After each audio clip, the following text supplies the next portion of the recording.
Giggles. Shake hands with my friend. Alright, red button, are we ready? Good to go. Alright, here we are from Shadows Promotions. We're sitting here with Hurt. We have Jay, Rec, and Mike. They have a new album out called The Crux. Thank you for the plug, by the way. Yeah, exactly. I mean, their last album was 2009, Goodbye the Machine, which I must say was awesome. Thank you very much. We worked really hard on that one too. And since then, we have taken about 3 years to work on The Crux. In source now. Oh. Yes, there's your plug. Shameless plug. Yes. Now, the versus recording Goodbye the Machine versus The Crux, what direction did y'all take? Oh my God, it's completely different with the exception of basically one factor, which is Michael Roberts. Possibly the only thing I liked about, personally, the recording of Goodbye the Machine was Michael. Michael was the producer of that record, and it was so rushed. We found ourselves in a horrible place as far as financially and business-wise. And, you know, it took everything we could do to either, we were faced with the decision of either fold or make a record in a month. And most bands pretty much would have to fold there, and we all pulled together, and we wrote it through a flu, you know, just in a practice space. We wrote the thing, and then we went and we only knew one guy that we thought could pull it off, and, you know, good friend of Rex was Michael, and he started engineering this thing and producing it, and we ran through it in a month. That being said, there were a lot of things that we didn't get to do on it, and that really broke my heart. So I kind of promised myself that next time it would be different. So it really was different in a respect of we got to do everything to, you know, any feasible degree that we wanted to do. And I thought the Crux was a well thought out piece of work, as opposed to, you know, Goodbye to the Machine, which was definitely just as heartfelt, but there were quite a few things that it just wasn't as polished. You know? We had the advantage of taking our time and getting everything the way that we wanted to, which artists don't really get to do. No. I mean, Jay was just talking about Goodbye to the Machine. I mean, we did that in 30 days. It was 30 days of hell. We woke up every day in the morning and worked for 15 hours a day on it, and it was tiring. And you know, there was no time for the artists to rest or to take their time on ideas and develop ideas to blossom. We just had to go with the song and make the song as best as we could. And form it and shape it as best we could for the song.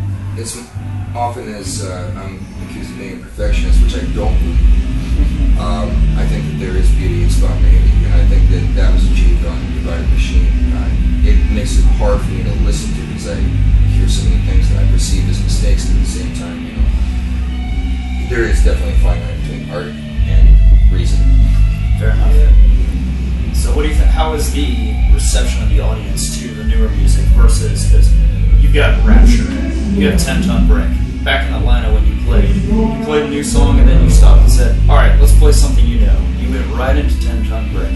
Even tonight when y'all played 10 Ton Brick, the entire crowd was screaming it back. That song is 5 years old.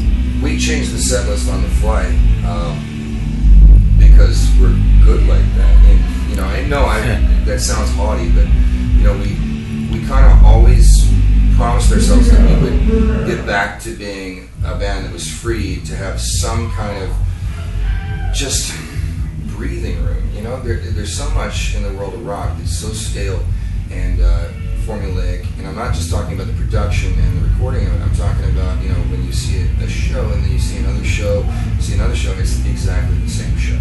So we tried our best to change it up, and, you know, yes, you do learn things down the line that make the show more effective as far as having the audience have a good time, because that is point number one. But then after that, you gotta, you know, if you're portraying something that means something to you, you have to feel it too. And we've always tried to do whatever it takes to basically achieve both goals. Right on. How about the future of Hurt? Where are we going next? After the Crux, what are the plans? Aside from just touring and destroying every single place you play. Well, I mean, if I was good like that, I'd probably play a lot. We'll split it 50-50. I don't know, what do you guys think? We've got some great ideas already. I mean, that we've been. I just played a riff for Rec today that I made up. And it's harder to write on the road, but we've got all of our ideas in place. So when we gather together and start writing together again, I think a lot of good things are going to come about. It's going to be another really good record. I think we're going to try to set our goal to make another really good record. Sounds good. This is a band that kind of plays from the heart, so a lot of what happens next is going to come on the fly. Hey, what's going on? We're doing an interview right now. What's happening? I don't give a fuck. We're doing an interview right now. Watch out. Sorry. These rocks are bad. Don't fucking know. Oh, it's local. It's local. God, it was territory. Anyways, Okay. Break hang on. that down. Now for something completely different. And now for something completely different. I know, right? We shall proceed. Reference.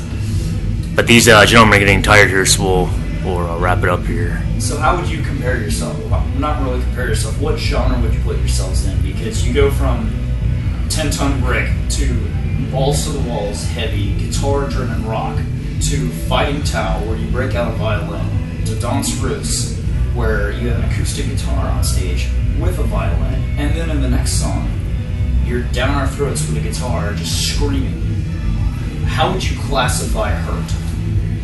Well, Because the dynamics of the band is night and day. all of those instances that you gave still didn't give the other side. There's definitely a lot of beauty, a lot of quietude juxtaposed with those things that we think are powerful. And I was very, personally, I would say I took a lot of influence from guys like Brie, and also just a little whisper from my grandmother, sweet little Italian woman. She said, probably the best thing that I've ever heard in my life. She said, if you yell at somebody all the time, they stop listening. And she spoke very quietly, but whenever she'd walk into a room and start to speak, everybody would listen. Everybody would listen. Yeah. So I learned a huge lesson from that. So there are a lot more pieces, and I know you mentioned cancers, and thank you for pronouncing that correctly, because I intentionally did not pronounce it correctly, because it was from the point of view of a country boy, because I am. Fair enough. But there's a lot of pieces in there that are basically just to show music as a whole as something beautiful, and I think that we probably can classify ourselves as just simply musicians that are playing some music. And I don't really know how to do it besides that, because you can't really put a label on something that is just heartfelt, and hopefully the preservation of how you're feeling at that moment. And I would really like to continue the process of not trying to do something that we're supposed to do. If we did something that was smart for us financially, we would make the biggest hit, which was 10-Ton Brick, over and over and over again. We're perfectly capable of doing that. And I know these guys could write 10-Ton Brick #2 without even my help. They're that good. But that's not genuine.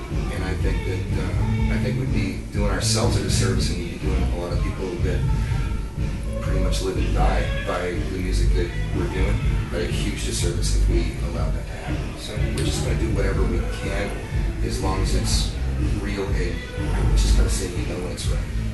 Fair enough. Fair enough. Well, we are here with her.